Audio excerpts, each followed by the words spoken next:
जाने अनजाने में हम बहुत बार ऐसी गलती कर लेते हैं कि किसी ऐसे म्यूचुअल फंड में अपना पैसा फंसा लेते हैं जहां से निकलना भी मुश्किल हो जाता है।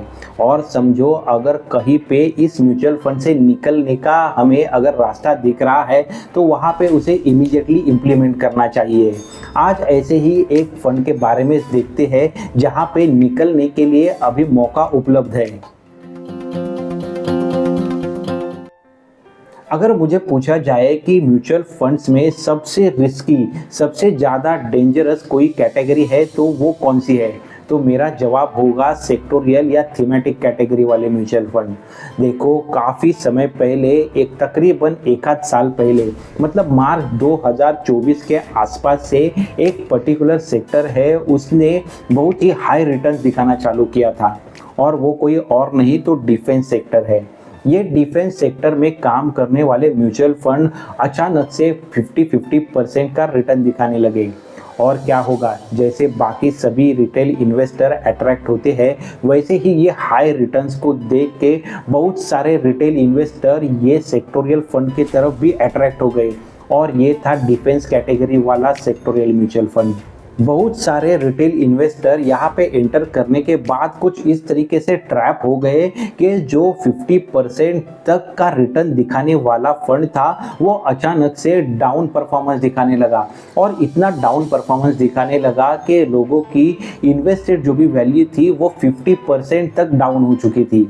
अभी ऐसे में यहाँ से निकले के और रुके रहे, ये एक काफ़ी बड़ा सवाल ऐसे इन्वेस्टर के सामने आ गया। और फिर अपनी इन्वेस्टमेंट वहीं पे रखे, वो अभी भी कंटिन्यू करते रहे। और फिर अभी कुछ ऐसा मौका आया है जहाँ पे डिफेंस म्यूचुअल फंड ने अभी रिकवरी दिखाई है, अच्छा खासा पॉजिटिव परफॉर्मेंस दिखाया है। तो फिर अभी यहाँ पे निकले क्या? देखो ये सवाल का जवाब लेने से पहले ये फंड निगेटिव परफॉर्म क्यों कर रहा था ना, वो समझना भी ज़रूरी है।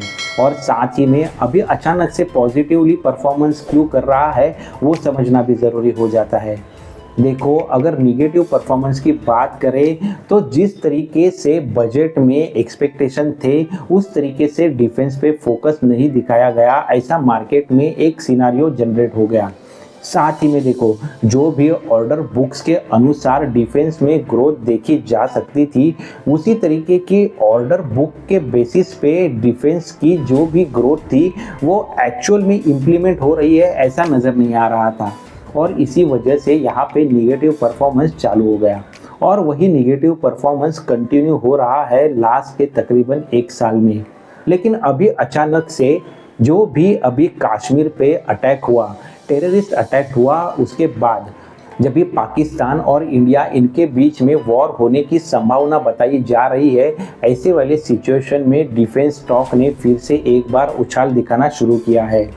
साथ ही में रिसेंट में राफेल की डील भी हो चुकी है। तो ये सबको चलते हुए देखने के बाद डिफेंस सेक्टर में हमें एक उछाल दिखाई दे रहा है। तो अगर इसी अपॉर्चुनिटी का फ़ायदा ले और अगर समझो हम कॉस्ट टू कॉस्ट भी इस सेक्टर से निकल सकते हैं तो वो हमारे लिए अभी एक मौका है। डिफेंस सेक्टोरियल फंड में हम दो फंड्स देखते हैं जहां पे हमें इसका अंदाज़ा आ सकता है कि फिलहाल का ये फंड्स का परफॉर्मेंस कैसे है। ये एचडीएफसी का डिफेंस फंड है। जैसे देख सकते हैं ये इक्विटी कैटेगरी में थीमेटिक सेक्शन का फंड है। अगर इसका लास्ट के एक साल के लिए परफॉर्मेंस देखें तो हम देख सकते हैं एक साल में ये परफॉर्मेंस डिग्रेडेड ही नज़र आ रहा है। लेकिन लास्ट के कुछ ही रिसेंट पास्ट देखें तो यहाँ पे रिकवरी आती हुए हमें नज़र आ रही है। और इस रिकवरी के वही रीज़न है जो थोड़ी देर पहले हमने डिस्कस किए। लेकिन इसके बावजूद हमें ये तो ध्यान में रखना ज़रूरी ही है कि ये सेक्टोरियल थीमेटिक फंड होने की वजह से ये काफ़ी रिस्की है। अभी इसी कैटेगरी का दूसरा फंड है मोतीलाल ओसवाल का, उस पर नज़र देते हैं। ये Motilal Oswal Nifty India defence index fund है। अगर ये फंड को देखें तो ये एचडीएफसी से कंपेयर करें तो काफ़ी नया फंड है। अभी मैक्स परफॉर्मेंस देखें तो हमें तकरीबन ईयर का परफॉर्मेंस यहाँ पे नज़र आ सकता है। इसने भी लास्ट के पूरे ईयर में डिग्रेडेड परफॉर्मेंस ही दिखाया है। और जैसे एचडीएफसी के बारे में हुआ था वैसे ही यहाँ पे भी रिसेंट एक महीने से पॉजिटिव परफॉर्मेंस हमें दिखाई दे रहा है। इसका रीज़न भी वही है जिसके वजह से ये भी रिसेंट पास से अभी थोड़ा पॉजिटिव परफॉर्मेंस दिखा रहा है। लेकिन देखो, हमें यहाँ से ब्लाइंडली निकलना है ऐसा नहीं है।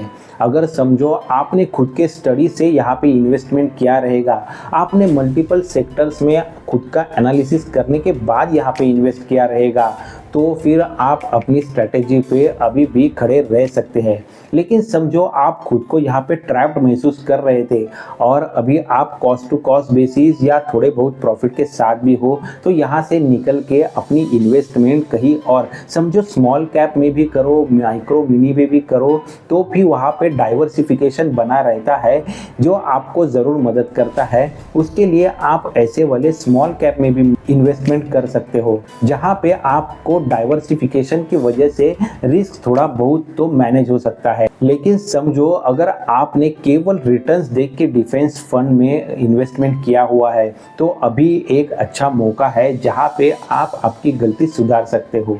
उम्मीद है आज के वीडियो से आपको खुद की इन्वेस्टमेंट रीबैलेंस करने के लिए ज़रूर गाइडेंस मिला होगा। लेकिन कोई भी अगर आप खुद की इन्वेस्टमेंट में चेंजेस करते हैं तो खुद का एनालिसिस ज़रूर करें। देखो, अगर आपका फाइनेंशियल एडवाइज़र है तो उसकी राय भी ज़रूर लें। ऐसे ही इन्वेस्टमेंट रिलेटेड हो, मनी कंसेप्ट रिलेटेड हो, म्यूचुअल फंड की एनालिसिस रिलेटेड हो या फिर स्टॉक एनालिसिस हो, इसके रिलेटेड वीडियोज़ इस चैनल पर आते रहते हैं जो आपको ज़रूर कहीं ना कहीं वैल्यू ऐड कर पाएंगे। तो ऐसे ही नॉलेजेबल कंटेंट के लिए चैनल को ज़रूर सब्सक्राइब करें। जल्दी मिलते हैं नेक्स्ट इंफॉर्मेटिव वीडियो में। Thanks for watching.